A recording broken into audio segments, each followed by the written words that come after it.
నాగుల చవితికున్న విశేషం ఏమిటంటే దానికి ఏదో సంస్కృత పూజా విధానం ఏమి ఉండదు. వీళ్ళందులో పాలు పోసేస్తారు, అక్కడ నిలబడి ఓ మాట అడుగుతారు.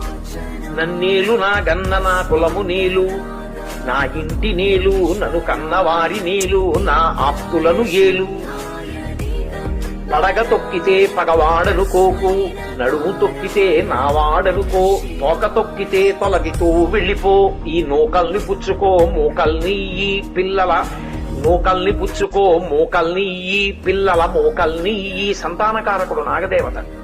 నాగదేవత అంటే సుబ్రహ్మణ్యుడు. అందుకే పురుష వీర్యమునందుండేటటువంటి సంతానోత్పత్తి కారక కణములు సర్పరూపంలో తిరుగుతూ ఉంటాయి అని మనకి పెద్దలు చెప్తారు. నేను ఈ మధ్య ఒక సైంటిఫిక్ జర్నల్లో ఆర్టికల్లో కూడా చదివాను ఆ విషయాన్ని. సర్పరూపంలో తిరుగుతాయి అని. అది నాగదేవతానుగ్రహం ఉంటే, అందుకే సుబ్రహ్మణ్యుడి యొక్క నామాల్లో